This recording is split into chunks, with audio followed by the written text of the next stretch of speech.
Ladies and gentlemen, good morning. Firstly, I would like to inform you that this event is being documented through photos and video, and it's being streamed live on PUC-Rio YouTube channel. Welcome to the Sacro Scientific Colloquial and Governing Board meeting. A very warm welcome to our guests, professors, researchers, students, members of the Alliance, and everyone joining us online. We are very grateful to all of those who have contributed to make this meeting possible, and above all to our speakers, chairs, and participants. A special thank you to our students and to the professors and staff of PUC-Rio. To officially open the Sacro Scientific Colloquial, I'd like to invite to the stage the president of PUC-Rio, Father Anderson Antônio Pedroso, and the president of the Universidade Católica Portuguesa and the president of Sacro, Professor Isabel.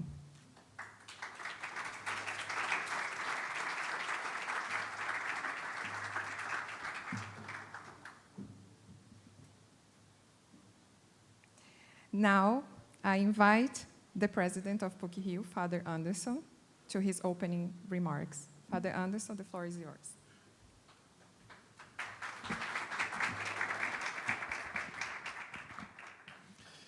Dear Professor Isabel Gil, President of Universidade Católica Portuguesa and President of Sacro.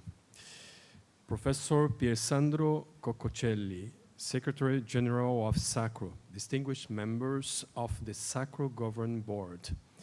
Dear colleagues, researchers, students and friends. It is a great honor and a great joy to welcome you to the Pontifical Catholic University of Rio de Janeiro and to host for the first time both the Sacro Scientific Colloquium and Governing Board meeting. For PUC-Rio, being part of this network means understanding knowledge not simply as something we produce, but as a responsibility to care for people and for our shared common home. Allow me to begin with an image. Tomorrow, many of us will visit the studio of the Brazilian artist Vicky Muniz. One of his best-known series, Pictures of Garbage, is made for materials collected in the former Jardim Gramacho landfill in Rio de Janeiro. From a distance, we see a portrait. As we come closer, we discover that it's composed of objects that society had discarded.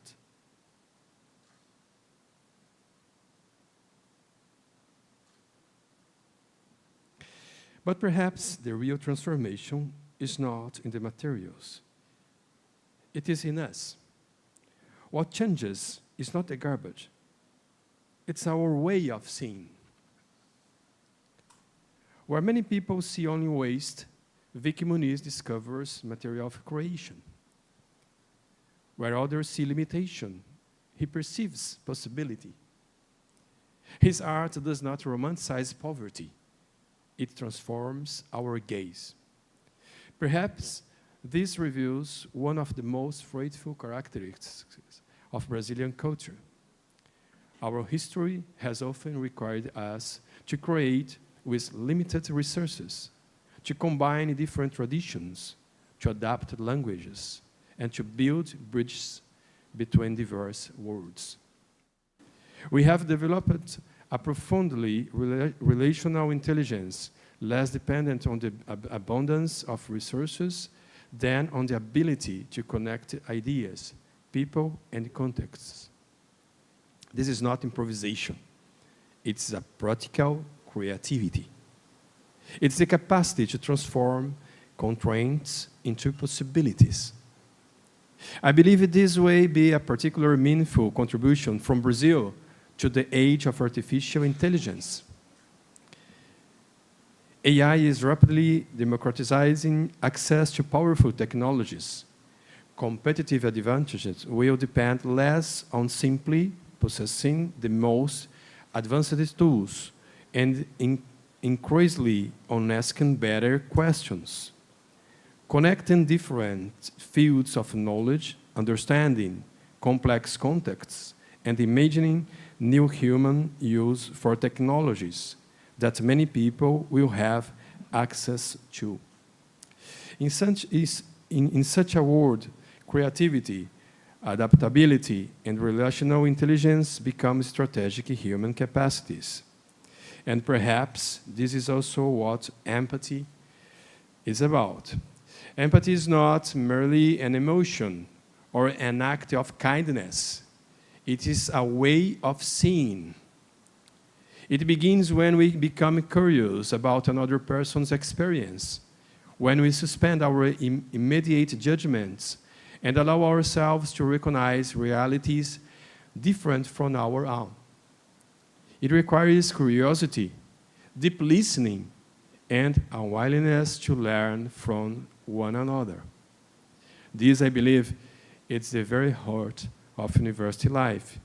A university is not simply a place where knowledge is produced. It's a community where we learn to understand reality more deeply, to recognize the dignity of every person, and to ask not only what we can know, but what knowledge is for.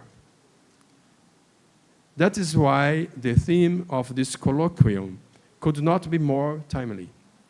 As Catholic Research Universities, we are called not only to advance the knowledge, but also to place research, innovation, and technology at the service of human dignity, the common good, and our shared responsibility for the world we inhabit. Over the coming days, we will discuss empathy across different contexts, new technologies, inequalities, and ethical responsibility. We will reflect on how universities can respond to the challenges of our time. But perhaps all these conversations can be gathered into one simple question. How can our universities help transform knowledge into recognition, innovation into hope, and intelligence into service? I hope that our discussions will not remain only at the level of reflections, but will inspire concrete forms to cooperation and a shared agenda for action across the Sacro network. None of our universities, however strong they may be individually, can adequately respond to the great challenges of our time in isolation. If Vicky Muniz teach us to changing the world, that changing the world begins by changing the way to see it, perhaps that is also the vocation of Catholic University, not only to generate knowledge, but to educate our way of looking at reality. Not only to develop technologies, but to cultivate wisdom, not only to innovate, but to ensure that innovation always remains at the service of the human person. Welcome to PUC-Rio, welcome to Rio de Janeiro. May this colloquium help us to discover together new ways of seeing our world, and by transforming our way of seeing, new ways of transforming it. Thank you.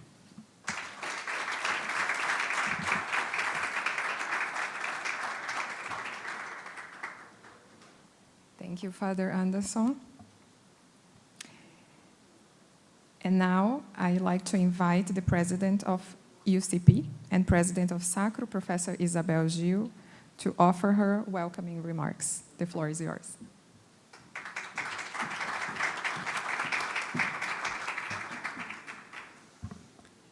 Dear Rector Pedroso, Father Anderson, dear friends, dear colleagues, vice chancellors, presidents, vice presidents, all the faculty, researchers, staff from PUC-Rio and from the Sacro Universities gathered here. Bom dia. Okay. It's really a pleasure, and I'm delighted to be here for this governing board meeting and the scientific colloquium of Sacro, the Strategic Alliance of Catholic Research Universities, a network that was created 9 years ago.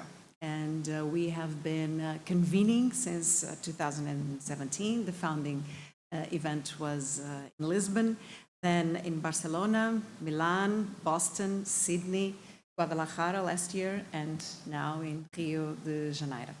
So let me begin by expressing my sincere gratitude to our host, Father Anderson Pedroso, for his generous hospitality and for welcoming us to this wonderful city and to this magnificent university. We are truly grateful for the opportunity to gather at PUC-Rio in a place that so beautifully embodies openness, diversity, dialogue, and intellectual vitality. And this is really what the mission of SACRU is about. When we decided to create this network of research-intensive Catholic universities, our purpose was none other than to transform the world. And as Father Anderson said it, transformation, as in Vic Muni's painting, starts by changing the way we look at the world, how we transform our gaze. And as research-intensive Catholic universities, we have immense capability. We have research capability. We have the academic potential to create, educate the future minds of those who will become the future leaders of our societies. And in that sense, we have a capacity to transform the world. So this is, our ambition is none other than this: to use our capacity and our potential to work globally, from South America to North America to Europe, Asia, Oceania, to gather our strengths and transform the world. So, coming together in Rio, a city shaped by diversity, by encounters between cultures, and by the richness of human relationships, is particularly meaningful for a reflection on empathy, as you heard. Empathy crosses contexts, borders, disciplines, and life experiences. It is at once a fundamental human capacity and an intellectual, social, and institutional challenge, one that calls us to understand others without reducing their experience to the limits of our own experience, or of our own world. Our SACRU annual meeting provides an essential opportunity for our community to come together, to reflect on the journey we have undertaken, and to look collectively towards the future. The strength of SACRU lies precisely in its ability to bring together people with different experiences, expertise, and perspectives around a shared commitment to research, dialogue. Our universities are not only places where knowledge is produced and transmitted. They are communities that have the potential to shape the way we understand one another and the kind of society we wish to build. I would like to warmly thank everyone who has contributed to the organization of these gatherings, our speakers and participants who bring their knowledge, experience, and questions to this shared space. And most importantly, all the members of SACRU for their continued commitment and engagement. And this year, we are organizing an interdisciplinary colloquium. Sometimes we decide to gather around a common disciplinary topic. This was the case in Barcelona when we gathered around the medicine and the advances in medicine. Today, we will gather around the topic of empathy, which challenges and speaks to us from so many varied disciplinary areas. So to end, I wish that these days in Rio, may these days in Rio de Janeiro be an occasion for learning, dialogue, and genuine human encounter. And above all, may they allow us to move beyond simply speaking about empathy, but also to practice it in the way we listen, in the questions we ask, in the way we collaborate, and in the ways in which we build together. On behalf of SACRU, I wish you all an inspiring and enriching conference and a highly productive annual meeting. Thank you, Father Pedroso. Thank you all for being here, and thank Rio for welcoming us with sun today, which is amazing. Thank you.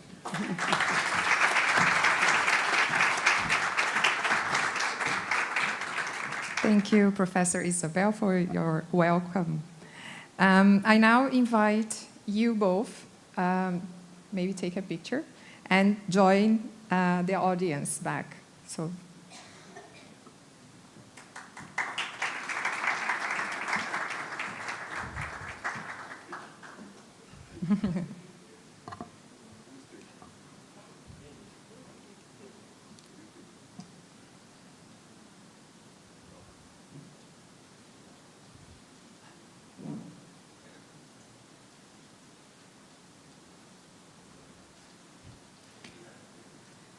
Thank you.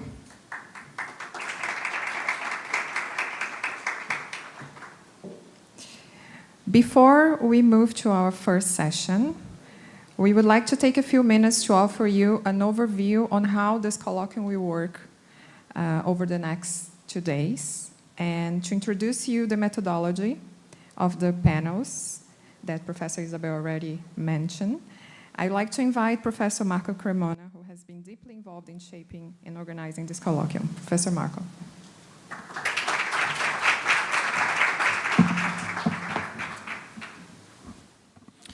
Thank you, Talita, for the introduction. Thank you, for Padre Anderson, Isabel, and welcome to everybody here in PUC-Rio.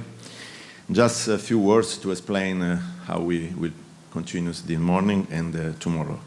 The plan is to create a space for active reflection and dialogue, and ultimately to translate our discussion into concrete commitments for the Sacro Network. Our idea is to have some action at the end of these 2 days. Over the course of a colloquium, we will have 5 thematic panels, as Isabel said. Each panel will last approximately 1.5 hours.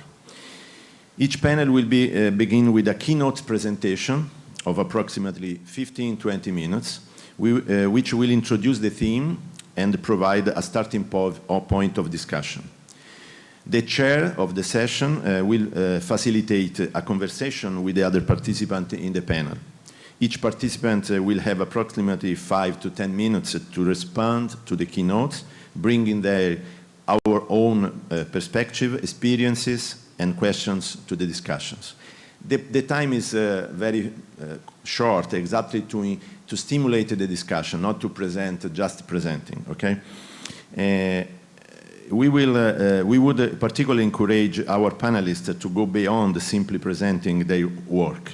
We will invite you to listen to one another, identify connection, differences, and reflect together on what empathy might mean in different contexts. Here, I would like to mention something that is very peculiar. Who already has seen the last movie of Spielberg, The Disclosure Day, some people doesn't understood exactly what means the last image. And the last image is exactly in empathy. So I don't want to spoil this, but the whole movie is on empathy. This was very strange for me because it's a coincidence of this. I invite everybody, not because I have money from Spielberg, but it's just because it's an exercise that is interesting to do. Each panel will have also a rapporteur. The role of the rapporteur is not to produce a transcript of the discussion, but to capture its most relevant outcomes, the main ideas discussed, the points of convergence, recommendation, as well as point of tension and disagreements also. At the end of each panel, the rapporteur will provide a brief summary to the facilitator. And this contribution will be important to the next stage of our work tomorrow, because the purpose of this colloquium is not only reflection, but also actions. So on Saturday afternoon, we will bring together the reflection for all the 5 panels in a collective discussion involving all participants with a methodology. We will explain the methodology Saturday. The goal will be identify what we can take forward together as a network, common commitments, concrete actions, and goals for Sacro members universities, while also sharing good practice and experience for each university. The discussion and contribution from these 2 days will therefore feed into a Sacro position paper, a roadmap to an action agenda. We hope this document will become a practical framework for cooperation and action across our university and in the different contexts where we work. So I would like to encourage everyone to participate actively, to listen, this is the word, listen, with curiosity, to question, to challenge the ideas respectfully, and to share the experience openly. The success of this colloquium will depend on what we were able to build together through the dialogue among all of us. Thank you very much, and good work for everybody. Thank you, Karina.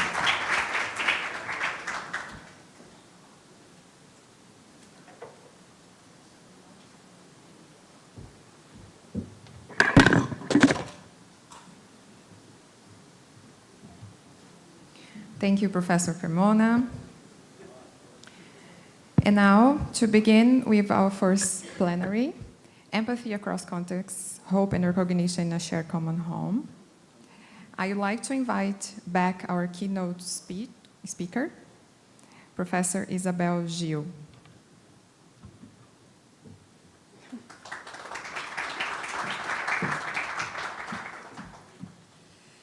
Okay, now I need my glasses. Okay, so good morning. My remarks will build on contexts, on a specific context for empathy. That may be not a specific program of action, but that I feel is necessary to understand our role as universities and the work that language, the text, but also the image and art, so that literature and art have as strategies of empathy. So today I'm not going to speak about universities. I'm going to speak about going back to my community of knowledge. I will talk about literature and art as contexts of empathy. So let me see if I can somehow share. That would be nice.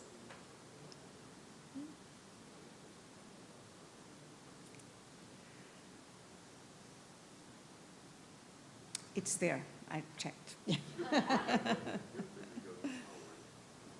Okay. Good. So.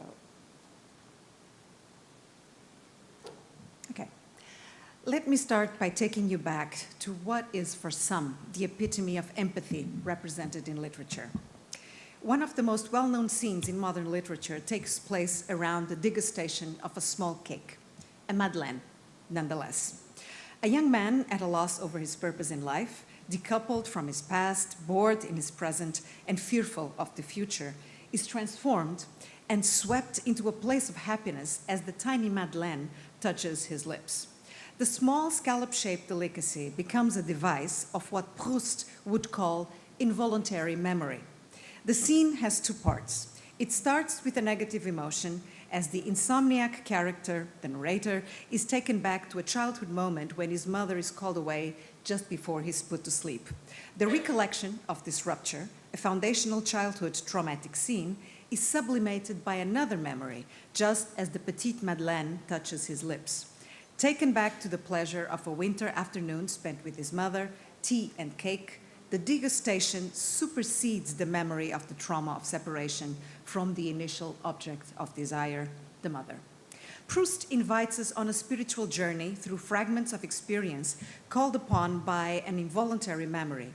The Petite Madeleine presents what he names the intermittences of the heart, touching upon his childhood, the present, and the future. The memory of the Madeleine provokes satisfaction with almost sexual overtones, producing a sensation that makes the narrator feel, and I quote, less mediocre, less contingent, less moral. The small cake affords an exercise of self-scrutiny and knowledge, but as Julia Kristeva writes, it makes a wider claim still. It claims for the literary a role of universal connector, of true creator through language and its signs of an imaginary reality that affords self-knowledge. In this sense, literature becomes a machine of empathy. It is what allows the eye to connect with an outside that is not necessarily the projection of that very same eye. Literature, then, promotes a context for the exercise of empathy as an act of humility vis-à-vis the pain, the reality of the other. A pain or a reality that can never be fully owned. As Cardinal Tolentino Mendonça writes, there is a foundational humility in this process, and I quote him from the introduction to the exercises in empathy.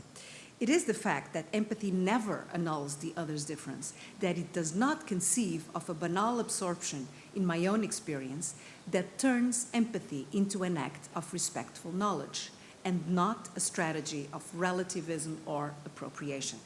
Quote end.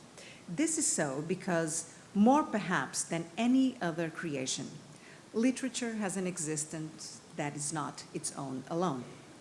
Its power to convey fear and pity, as we have in Aristotle, to teach and delight, as in Horace, to promote recognition and shock, rests on a dialogue with another. So literature is not the book, the material, but it's the practice, right? It's this act. In the act of reading, differing subjectivities come together, those of the author, the reader, and the figurative personae. Literature is thus sustained by a condition of interdependency, of mutual engagement, which is always situated, empathic, and precarious. This precariousness arises not only from the fragile vulnerability of the breakable humans who engage with it, but from the circumstance of a creation that does not belong to itself, whose meaning is always negotiated for, by, and with others. A shared sense of fragility binds the literary with human subjectivity, the text's literary way of world-making and humankind's frail condition.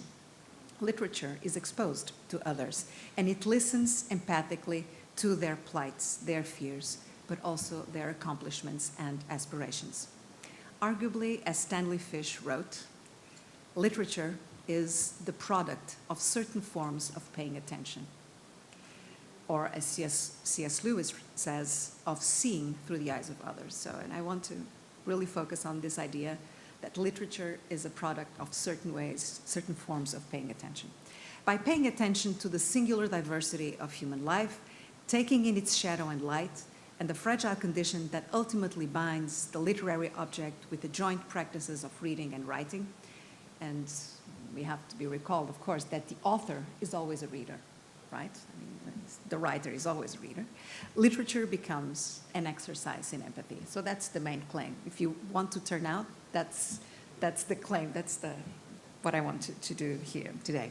So first part, empathy, not compassion.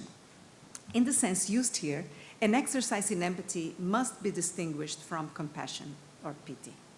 Compassion involves a certain understanding of how virtue and happiness are tied together. It's linked to a certain eudaimonia, right? First, there is a moral judgment involved, that the subject of a catastrophic event, for instance, did not deserve this to happen to her or him. And second, that this person, event, or object is relevant to the pursuit of my own life goals. Literature, which always presupposes a practice, is not a dispositif of compassion, imparting a moral judgment on reality. Instead, I would argue, it works through an exercise of empathy, which I define here following Martha Nussbaum, and I quote, as an imaginative reconstruction of another's experience, but without moral judgment. One that prompts a recognition, and in this sense also a transformation in the reader by dint of the read. The Madeleine, in Proust's Recherche, promotes exactly this act of recognition, which in turn leads to sublimation and transformation. Pope Francis, in his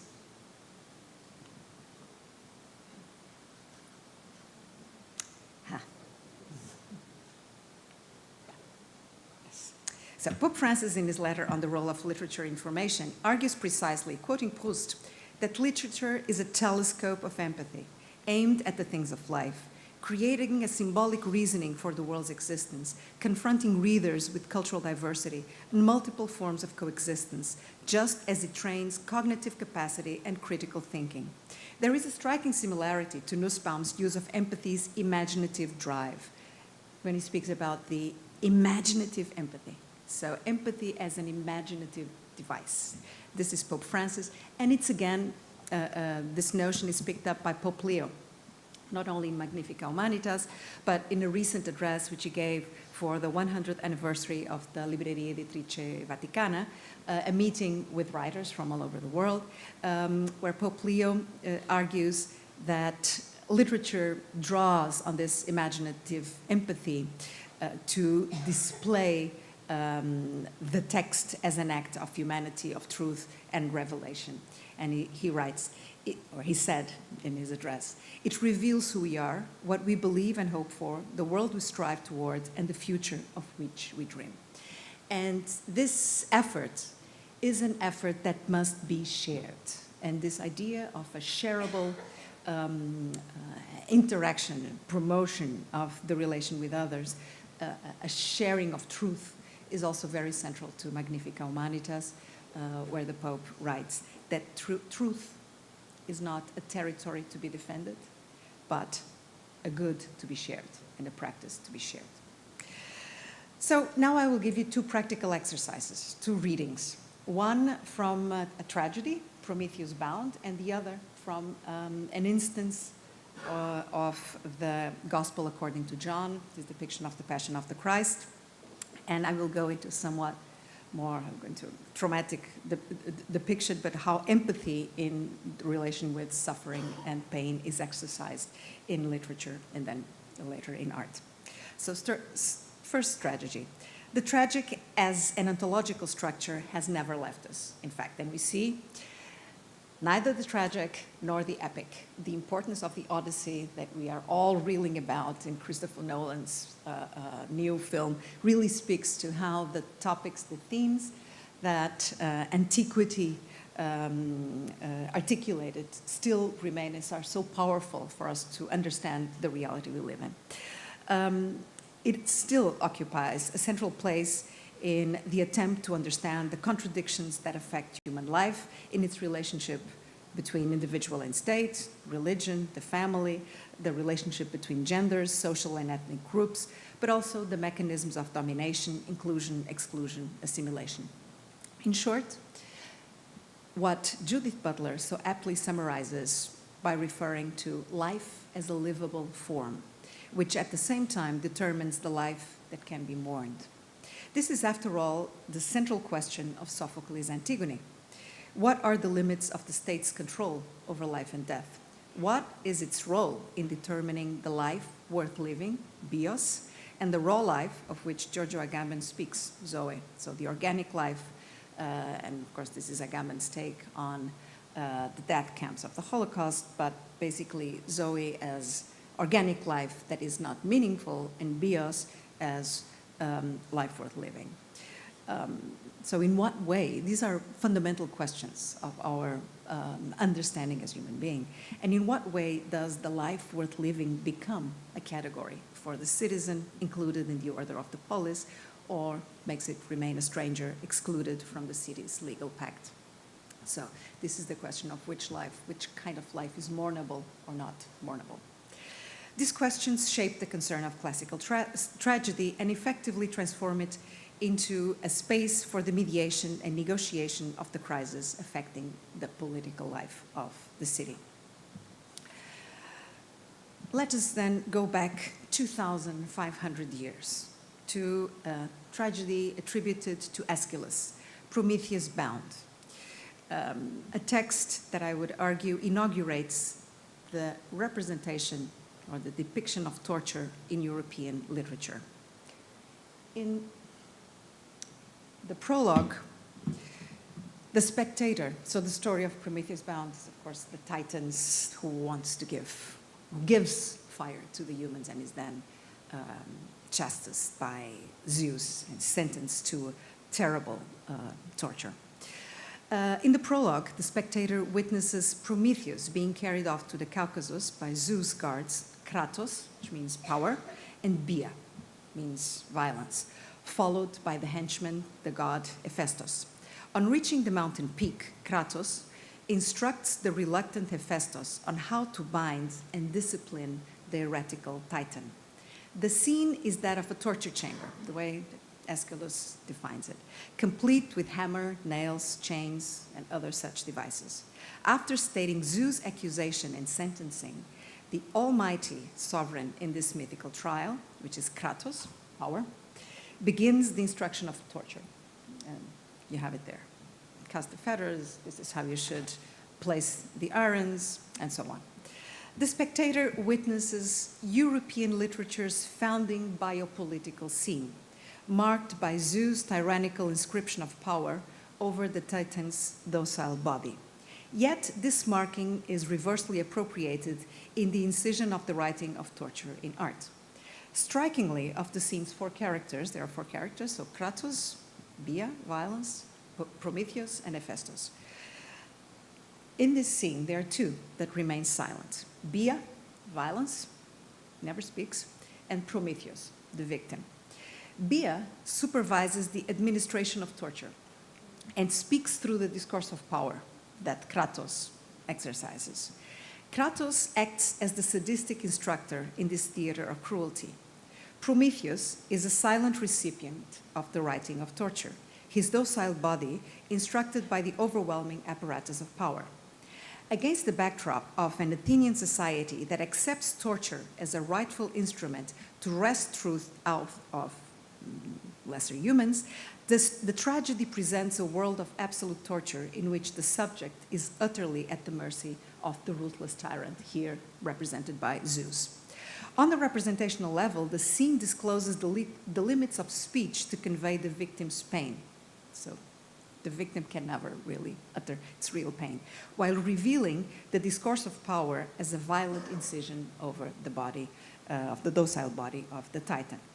Yet the silent Bia, so violence, is wordless but not discourseless. His silence speaks volumes, encapsulating the unheard violence that no words can contain. Bia's silence is meaningful. It conveys the discourse of atrocity effectively inscribed on Prometheus' body. But there is also a different kind of silence, that of the victim, who cannot speak, because pain lies beyond the possibilities of language. In this regard, would it be fair to claim that Prometheus Bound stages not only the crisis of representation, but language's failure to represent pain and resist power? I would suggest not. The crisis put across in the prologue is effectively solved by the resilience of tragedy as a genre, which has continued to manifest the Titan's struggle to resist till the end. Here, the tragedy reveals the power of literature to break absolute power and to promote an empathic link, if not a transformational link, to a social order that for Aeschylus' contemporaries was dangerously sliding into absolute tyranny. Prometheus Bound stages a civilizational crisis situated in the 5th century before the Christian era. In Prometheus and in the tyrannical torture of the demigod, the poets address the conundrum of ethical responsibility before tyranny and the trials faced by the Greek nascent demos in the face of despotic power. What is taking place on stage is not simply the Aeschylean way to Sophrosine through pain, as suggested in a different tragedy, the Oresteia, where the chorus says that men shall learn wisdom by affliction schools, so you can only be wise if you suffer. Pain here is the result of an unruly exercise of transcendental sovereignty, with Zeus coming across as a relentless tyrant, oblivious to the pain of humans, the true slaves in this mythical landscape. Before this threat, resistance is the work of the body of literature that continues to tell the story and of the ability of humans to continue to feel a recognition of the pain of other, albeit not feeling it, and to resist.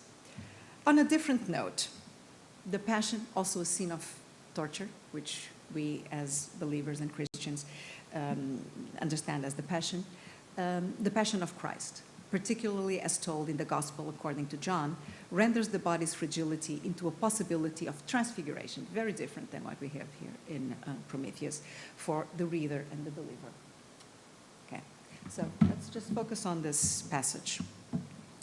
So this Gospel, considered by biblical scholars the intellectual take on the Passion, concentrates on the trial scene to show a discursive construction of innocence that contrasts the bodily humiliation and torture, ultimately leading to the final hominization of Christ as a Schmerzensmensch, so a body in pain, a suffering body, legitimated in the end by Pilate's dictum, "This is the man." So there is what the hominization of Christ is enacted or presented as something that goes through the suffering of the Passion.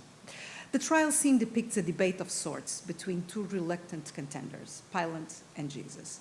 The narrative, and I'm only looking at this from a textual and narrative perspective, the narrative exposes an unwillingness to conflict through an indirect rhetoric that hides individual affirmation. Both Jesus and Pilate answer each other's questions through reverse appropriation, responding either with other rhetorical questions or by placing affirmation on the contender's side. As you see, there's never a direct response to the questions that one or the other is asking. So when Pilate asks, "Art thou the king of the Jews?" Jesus answers, "Sayest thou this thing of thyself, or did others tell thee of me?" Right? He doesn't say, yes. Are you saying? This is the strategy. It's an indirect strategy. Pilate answered, "Am I a Jew?" So he's not answering to the question that Jesus is posing again. And he goes on, "Art thou a king then?" Pilate asks, and Jesus answers, "Thou sayest that I am a king." So it's never a direct response. The text's rhetorical pedagogy allows the reader to weigh the two positions, training him or her to follow the narrative's path to transfiguration. In the end, the reader is confronted with a skeptical Pilate. Pilate is, if he were a modern philosopher, he would be a pessimist. He asks, "What is truth?" I'm quoting from John 18. "What is truth?" And when he has said this, he went out again unto the Jews and said unto them, "I find in him no fault at all." The skeptical Pilate, however, learns nothing. He's a primordial language critic, unable to follow the narrative's way to salvation, absorbed instead in the details of meaning in a forest of signs. Yet, unlike Pilate, the reader of the gospel is instructed, or the listener to the gospel, if you go back to the days before literacy, is instructed to navigate the forest of meaning in order to discern the true sense of the word. For Pilate, truth is reduced to a clause, a pile of words meaning nothing. And so he turns to the body as the ultimate site of authenticity. Where he tries to find truth is in the tortured, the flagellated body of Jesus Christ. John presents the humiliation of Jesus less in the spirit of vivid realism, exemplary for future generations, than, as Cardinal José Tolentino Mendonça pointedly remarks, with the intent of constructing an exemplary image of Christ's suffering, and above all, of instructing the reader in the art of interpretation. And this is his thesis in his PhD dissertation, The Construction of Christ. Contrary to Pilate, who cannot read the signs, the reader is instructed in the victim's virtues, and through empathic reading, creates himself or herself in the image of Christ. Empathy is created through storytelling. In fact, not only is the reader constructed by the narrative, and constructed as a believer by the narrative, but the figure of Christ is also constructed in the repeated act of reading, right? Arguably, the narrative is intent on creating an exemplary image, leaving the reader to interrogate his or her own identity and be transformed. In this light, we witness a different figuration of torture, a transfigural torture, aiming not to transform the victim, but to transfigure the reader into the virtues of the body in pain, and to wish to be and act like Jesus Christ. In the end, the passion, so this scene, serves an empathic and pious intent. It renders Christ a man, ecce homo, constructs a body in pain, and simultaneously transfigures the reader into a subject inspired to build from the painful experience a life like Jesus' own. The Passion was widely disseminated, particularly after the 13th century, so this idea of the painful body, and the popularization of the Imago Pietatis of Christ through the display of Jesus' tortured body in religious art. But it was the literary body of the Gospels that first constructed this fragility of the absolute. It was the verbal construction of Christ's tortured body that revealed the possibility of empathic transfiguration for the believers in and through language. And I'm going to show you now a couple of images. Now, how does art then, how do we move from this empathic transfiguration of the reader to how does this work in religious art? And what I'm showing here is the very famous altar, the Isenheim altarpiece, which was created or produced in the early 16th century, from 1512 to 1516, roughly, by Matthias Grunewald. And this altarpiece, which is one of the masterpieces of European religious painting, is a polyptych. It's truly a visual catechism, and a visual catechism that instructs the viewers into the suffering body, but more than that. So the reason why Grunewald painted this triptych, it was ordered or commissioned by a religious order of the Antonines who had a hospital in the region of what is now Colmar, so in Alsatia. And the altarpiece was placed in the chapel with an intent to be seen by the patients in that hospital. Now, what kind of disease was treated in Colmar? It was a disease that is now called ergotism.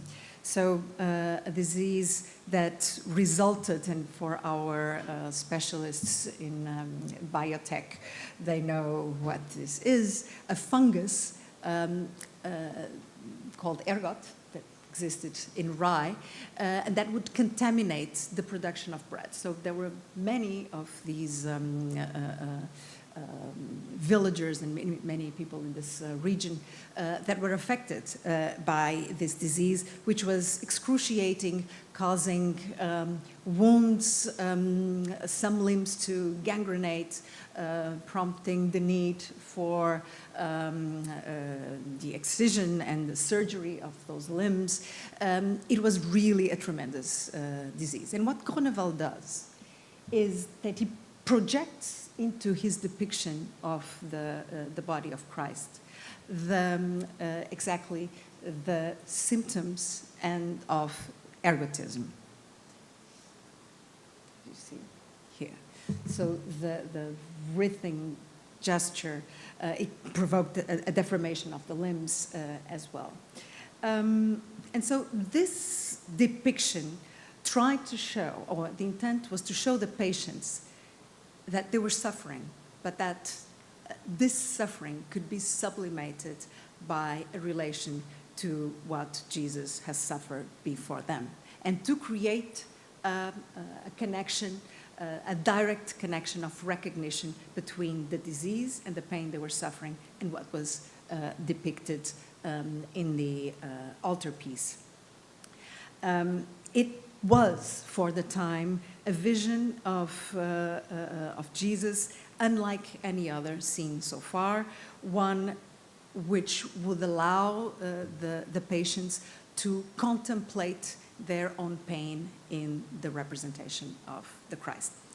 Now, this altarpiece is, as I said, a masterpiece in European art, and it has, across cascades, continued to be relevant to address different situations of suffering across the ages. I'm going to go fast forward. So this representation is now in the museum in Colmar, which is in Alsatia, the Museum Unter den Linden. And one of the things that the curators at the museum try to do is also to put together a number of art pieces that create a dialogue between art produced in that region in the early 16th century, so contemporary to the Eisenhahn altarpiece and contemporary art.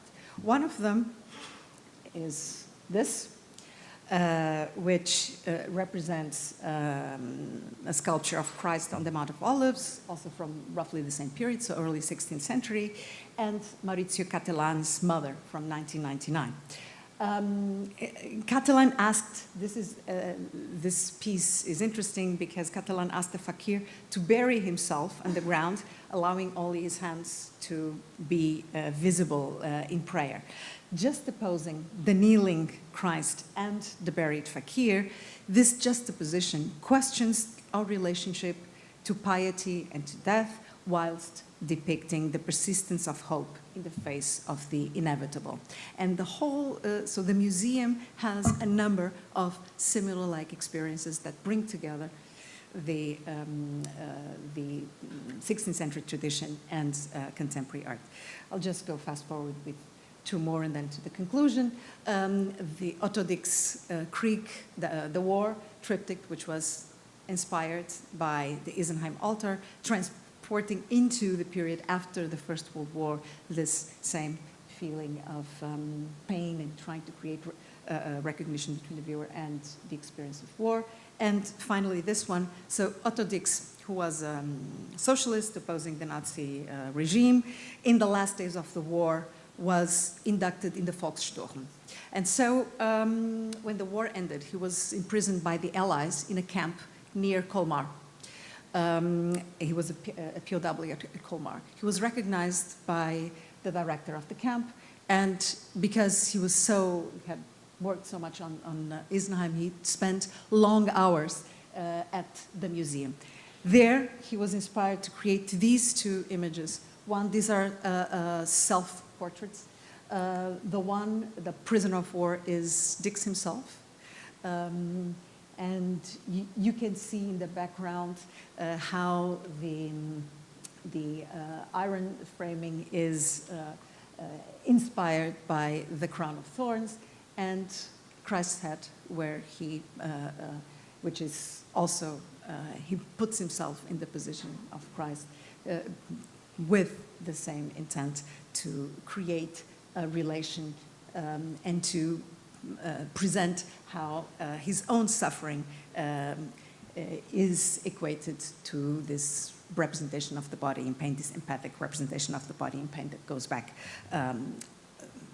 almost 500 years. So to conclude, the scenes examined trace this practice of imaginative empathy through suffering across a widening art.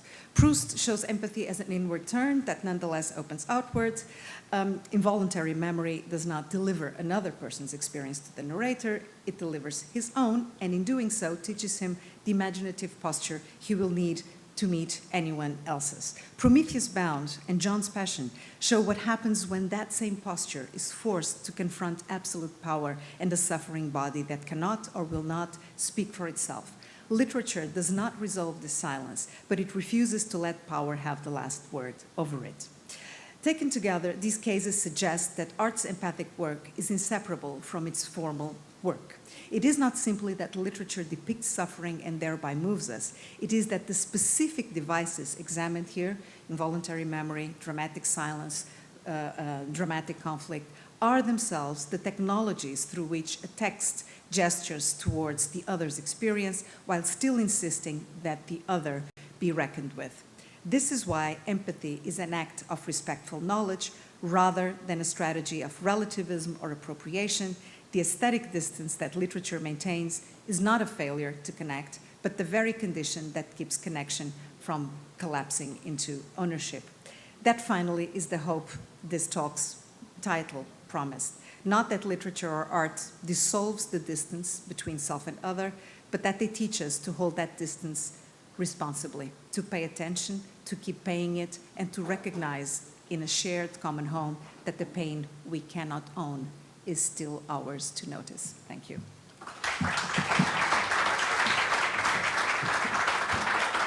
Thank you, Professor Isabel, for this deep reflection. I would like to invite you back to the stage. Please stay with us. And to continue the panel, I would like to invite the chairperson in the session, professor in the Department of Civil Environment and Engineering at PUC-Rio, Professor Lourdes Maria. The round table participant, Vice Chancellor of Pontifícia Universidade Católica de Chile, Father Osvaldo Fernandes de Castro.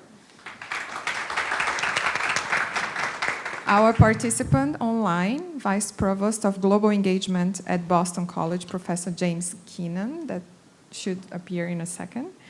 And our colleague, researcher at PUC-Rio, João Vitor Leste.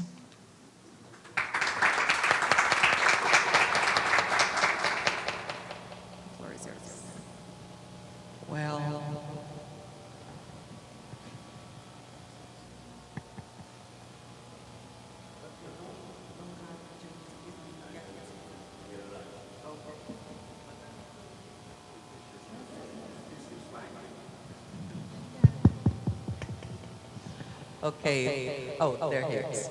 Good morning, everybody. Like I was introduced, I'm Lourdes. I'm a professor at Civil Engineering Department. And although I like arts and literature, I was a little bit scared when you start talking about literature and talking so well. So I'll ask some, not empathy, but compassion towards me. I'm a little bit more objective. But your presentation was great, and that made me wonder. I have besides being a professor at the Civil and Environmental Engineering Department, I'm also a member of the work group 6 from Sacro, under Summer Hawkins. And I'm very much involved in actions that try to fight inequalities in general, racial and I have a project that involved our students here from PUC and state schools around, actually one state school in Rio de Janeiro. We call that kind of school CIEP because they were created in the 80s and they all have the same kind of buildings. And the idea with that project was to have our students going there and then offering solutions. And I must say that I was very much surprised because this was my first semester lecturing that course. And first year students, they did a lot and they went really overboard. But what called me most attention was that many of them didn't, we went to a school in another city close by called Nova Iguaçu. That's a poor area. And what really called my attention and in reality made all the work worthwhile was that the students were able to put themselves in the shoes of those kids that were there studying. And we're talking about students that were in the last year of high school, talking with students on the first year of college, so age-wise very similar. And then when you started describing empathy, not as compassion, but as being able to put yourself in another person's shoe, and that made me wondering, I understood your idea, but is it worth it? Is it worth it to disconnect empathy from compassion? I don't know if the word is worth it, but being a more objective person myself, trying to find solutions, coming a little bit away from the art scene, let's say, how can we separate that? Do you have anything that could maybe clarify that for me? Well, thank you very much, Lourdes. I think there is, it's more of a strategic difference. In empathy, there is a process of recognizing the other, not putting yourself, you can never be the other. You know, I think that's not only philosophical stance, I can recognize you, but I can never be you, and you can never be me. But we can recognize the position of each other. And empathy is useful in this pragmatic regards. I would say more than compassion. In situations, there's some situations where, as you agree, as you just said, your students who can recognize the other, put themselves in the shoes of the other, and this will allow them to act, to do work that is positive, that is for the community and the society. But it can also lead, and that was the point that I was making, there is a moral dimension into compassion, right? It's whether you really believe that the person you are recognizing has been unduly hurt, or duly hurt. How do you deal with, let's say, a criminal? You can have empathy, but compassion?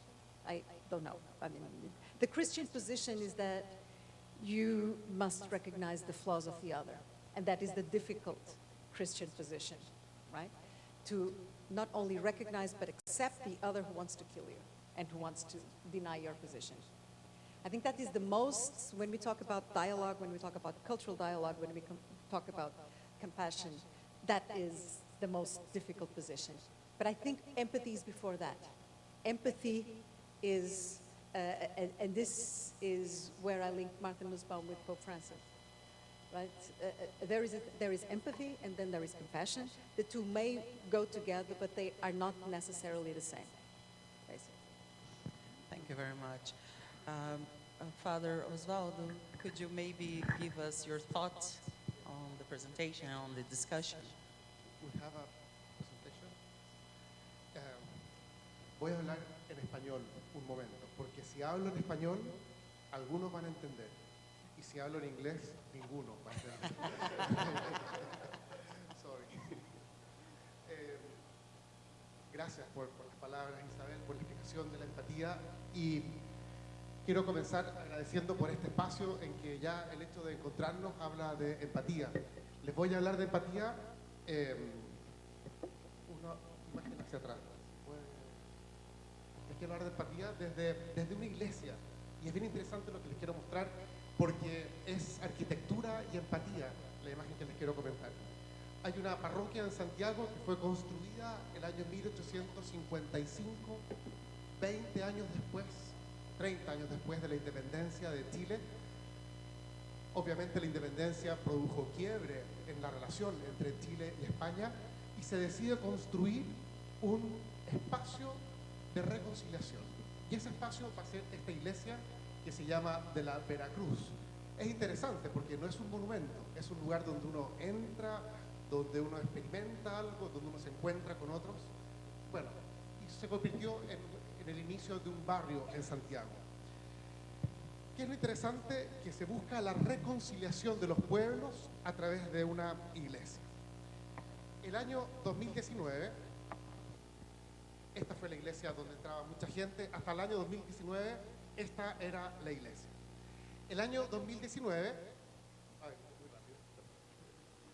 en Chile vivimos una crisis de convivencia muy importante, la llamamos el estallido social, pero lo que nos pasó es que éramos incapaces de convivir en una misma ciudad. Y eso se convierte en destrucción, en quema de iglesias.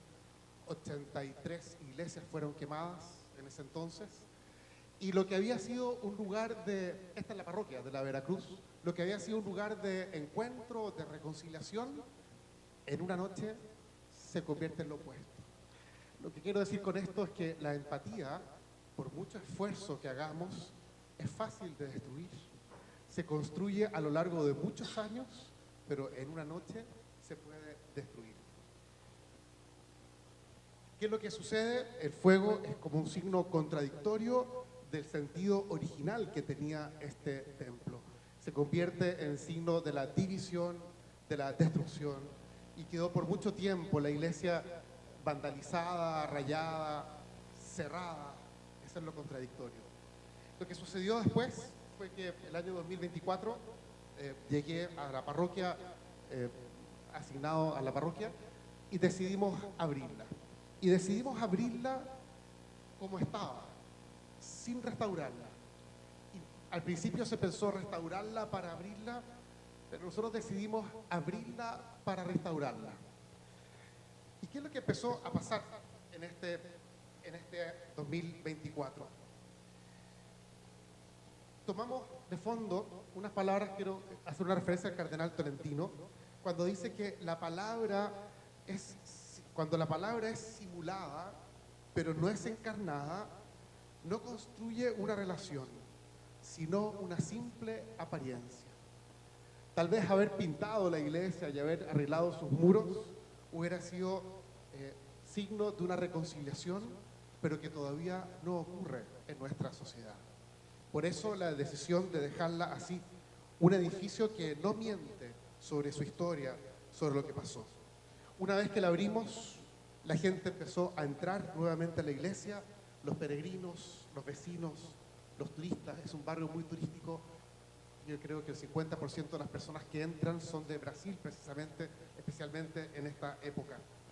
Y lo que sucede es que un lugar que muestra su herida le da permiso al que entra para que se sienta acogido, porque quien entra a la iglesia también trae su propia herida. Una iglesia impecable, pintada, limpia, como que nos exige comportarnos de cierta forma. Una iglesia quemada no exige nada. Y esa puerta abierta, quiero tomar una frase, ¿cierto?, de la encíclica, nos habla de una dignidad que no se adquiere, que no debe ganarse, que no necesita ser demostrada. Hay una fecha más que quiero decirles, y es que el próximo jueves se va a abrir en esta iglesia parte de la trienal. Es parte de la exposición que va a ser aquí en esta parroquia. Así que en uno creo que fue un acierto considerarla como parte de la trienal. La obra que se instalará allí son cintas que estarán colgadas en la pared. Se llama Yo deseo tu deseo, de la artista brasileña Rivan, el apellido es muy difícil, pero Neuensbander, o por ahí. Cada cinta representa el deseo de una persona, una intención, una preocupación que alguien escribió, y la idea es que quien entre a esta iglesia se lleve esta cinta, se la ate en la mano y esté vinculada a esta persona. Es un gesto de empatía que surge, además, entiendo, de las citas del señor Bonfim, no sé cómo se pronuncia, pero de una iglesia en Salvador de Bahía. Es bonito porque esa experiencia se convierte en una obra de arte que recorre varios lugares y vuelve a una iglesia a ocupar ese espacio. Con esto quiero terminar. Uno no se lleva su propio deseo, uno se lleva el deseo en esta cinta de un desconocido. No se convierte en el desconocido, pero se lleva su deseo. La cinta me pone en conexión con un extraño. Esto es empatía. Una última cosa respecto a esta iglesia. Hemos comenzado a construir un centro cultural al costado de esta iglesia. Es un barrio de artistas y un barrio de turistas. Y la tentación en un barrio así es defenderse del barrio o intentar convertir el barrio. Nosotros queremos hacer otra cosa. Queremos aportar de lo que tenemos, que es la belleza del lugar, que es la espiritualidad. Queremos aportar como vecinos y no imponernos como alguien que viene a corregir. Apostamos para que esta sea una forma empática de ser iglesia hoy. Y digo apostamos porque no sabemos si nos va a resultar. Pero lo interesante de esto es que, miren lo que les he contado. He hablado de levantar un templo en un principio para reconciliar, reabrirlo sin arreglar el muro quemado, abrir la iglesia al arte en un barrio que no nos pide nada. Ninguna de estas etapas fue un movimiento de defensa frente al barrio, sino que fueron tres creaciones. Cuando uno tiene claro quién es, no requiere defenderse. La identidad católica, y aquí lo aplico a nuestras universidades, no es un límite que acote nuestra universidad. Es exactamente lo contrario. La timidez no viene de tener una identidad, viene de no estar seguro de quiénes somos. La institución que no sabe lo que es, tiene que defenderse. La que sabe quién es, puede arriesgarse. Que la educación católica no sea un refugio nostálgico, dice el Papa León, sino un laboratorio de discernimiento, de innovación, de testimonio. Queremos ser artífices creíbles de expresiones de belleza. Les dije que, no se los dije, pero la imagen tal vez de esta iglesia es Babel, Babel, la figura que toma la encíclica, pero esta iglesia quiere ser hoy día Pentecostés. Muchas lenguas y cada uno oyendo en la propia. Les invito a que puedan ir a Santiago y puedan visitar esta parroquia, está al frente de la Universidad Católica y es parte de la TENAL. Muchas gracias.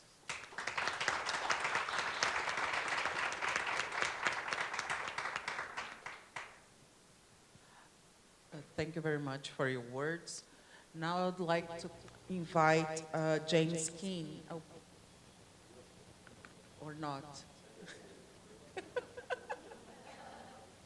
Hi, Hi. can you hear me? We can hear you, but not see you. I can't control that. Yeah, now we can see you. Okay, thank you. It's a shit. Okay. Can I begin? Okay, good.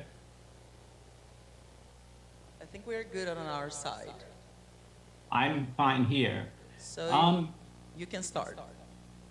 Yes, so it's been for health reasons that I can't be there. I'm doing fine, and I wish I was.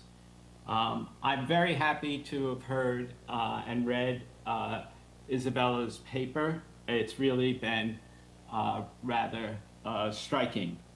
And I would like to speak as somebody who sees in my country right now empathy under siege.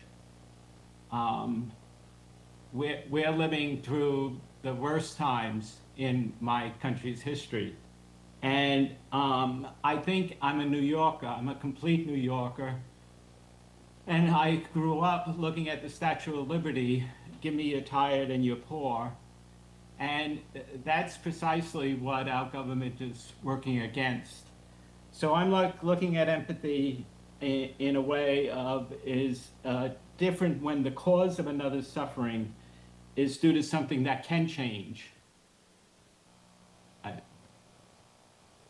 Did I disappear? Oh, okay. Is due to something that can change, something that has been caused by another person. I think empathy really is when it's a response to suffering, it requires not only a rethinking in terms of a response to another, but also action. And so this notion of empathy and the way it's been described is, for me, a real catalyst on how to proceed. To give you two very different stages of it, I would say that we're having right now a civilizational crisis.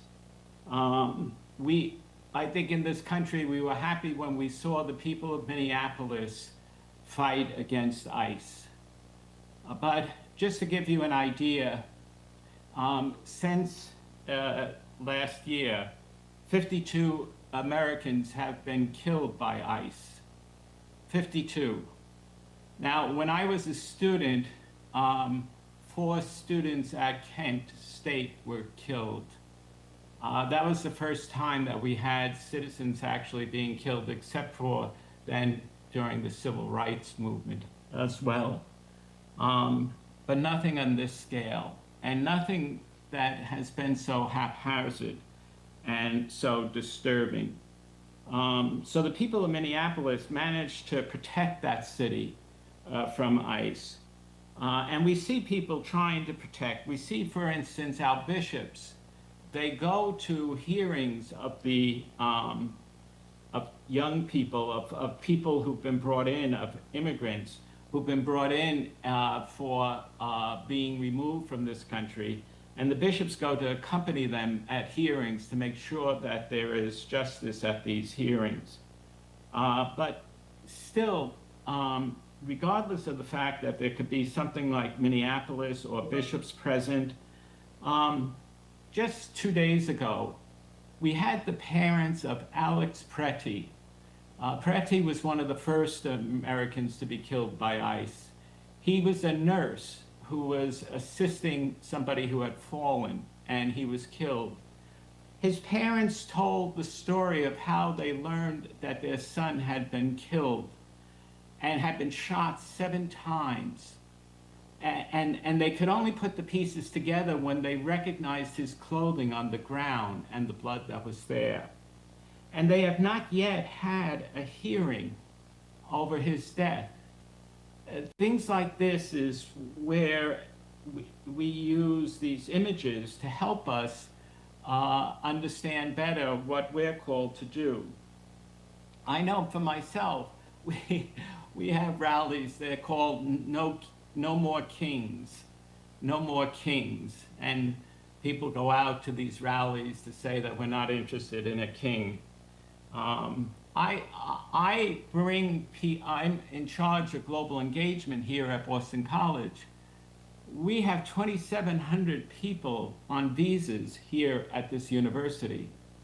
Processing 2,700 right now at these times, and the difficulties that they're having with our government changing standards for what constitutes a just reason for a visa is really rather problematic.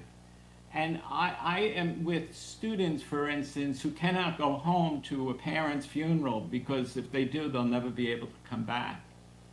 The amount of stress that's happening is really rather compelling. And to be teaching during these times is also of note. We start classes on Tuesday of the coming week. So empathy is precarious here. And one of the things is that it's not just me or as a teacher, it's universities.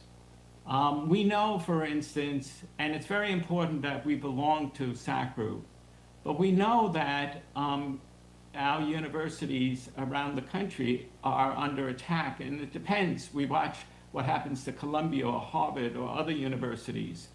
One of the things everybody is interested in is trying to do what needs to be done while not being targeted. We want to make sure that our students have a way of getting back home. We want to make sure that we have a way that our students here feel secure. But we're living in between times. So as you gather there, one thing I do, whenever a group, I had this, last year, I had 2 seminars come to the United States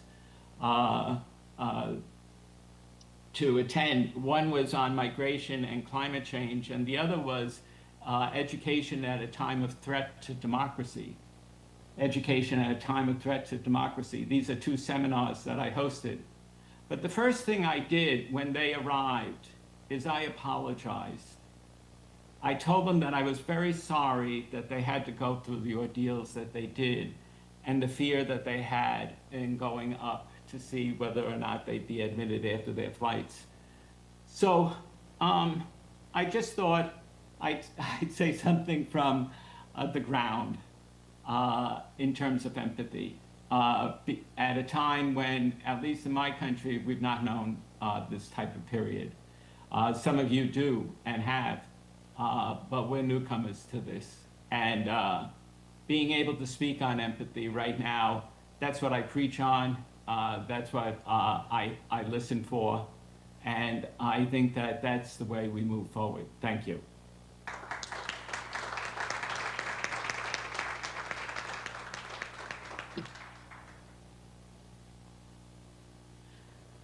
Thank you very much for your words. I believe that it's not only the U.S. that has been going through this empathy crisis. We can see here in Brazil as well, in other countries. Unfortunately, I think it's something right now that's quite universal.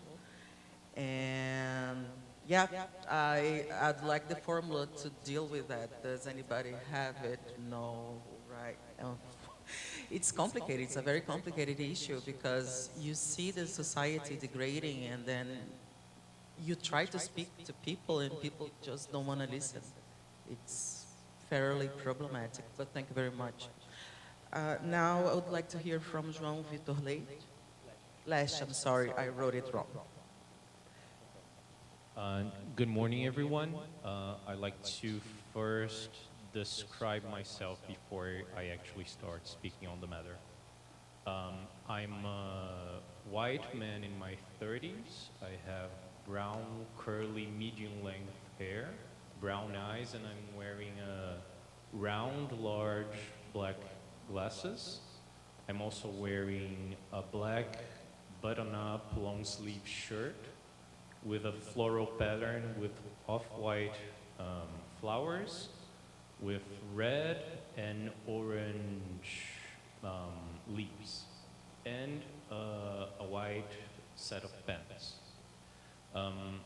I learned that this is an important thing to do through my research with games and people with visual disabilities. This is something important that we can do to make presentations such as these more accessible to them. We can also, because that way they can locate us inside the room. Because the sound surround system makes us seem like we are everywhere. So when we speak, they can know where we are so they can face us properly. Now I'm gonna actually start speaking on the matter. We've been tasked to discuss hope and empathy in the caring of our common home. As a researcher at the Vice Rectorate of University Extension and Pedagogical Strategy here at PUC-Rio, I've been thinking about what those words mean. So hope for me is the guiding star that we must have to let us know where we want to get to. So hope is what tells us where we want to go. And empathy is the way that we can get there. As a Catholic confessional university, we hope that we can create a better future, but that hope cannot be passive. It must be put into action through our decisions, our personal, professional, and research decisions. We must put that hope into action. So we know where we want to get to. We want a more equal world where people don't have to face the sufferings that have been displayed to us here today. But we are the people who make the decisions to put this hope into action. I think empathy is also something deeply tied to university extension, because the university extension is something that we must do, combining the knowledge that we have, the academic and research knowledges we have inside the university, with other types of knowledges from people outside our walls. So we must do research, we must act together with them, because this is the only way that we can put this precious knowledge that we have inside of the university at the service of people who need it. So I like to give some examples.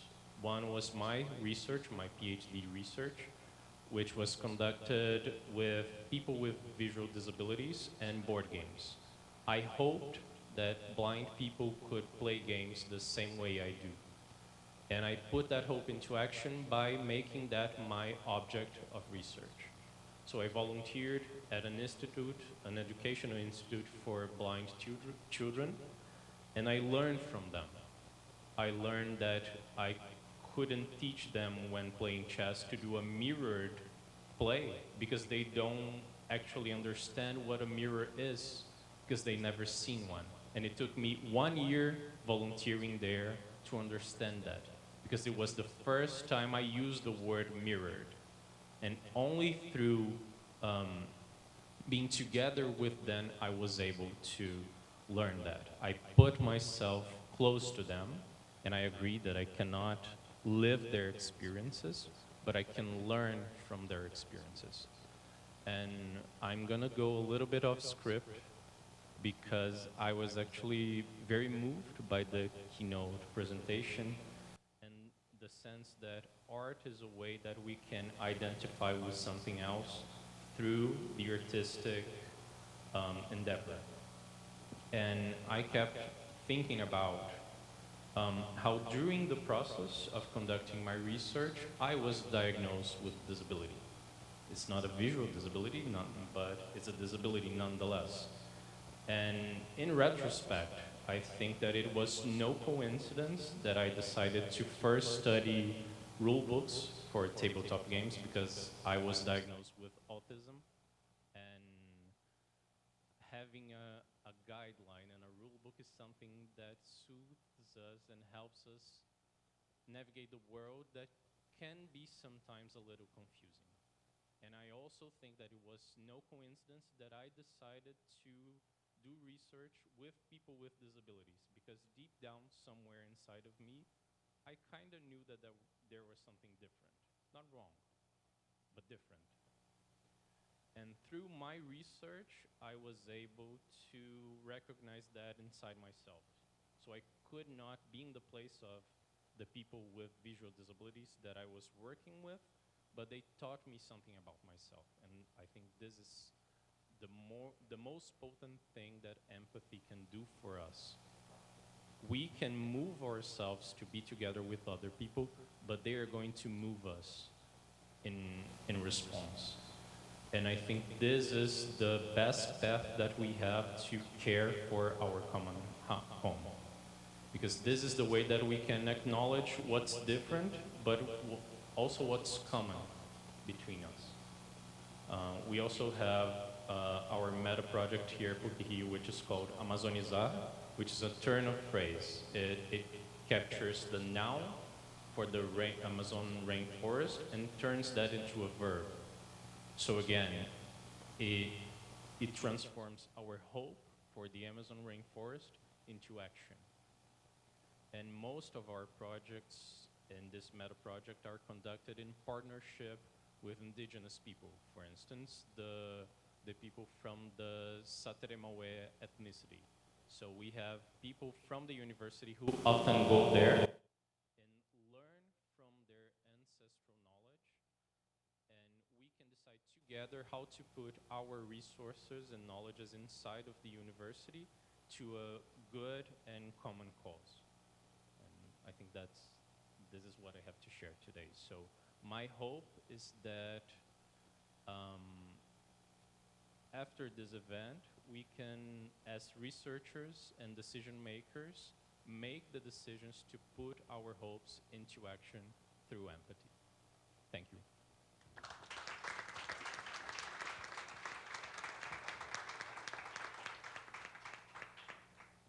Well, I'd like to thank our keynote speaker and our panelists. Thank you very much. And with this, we conclude our session. Thank you.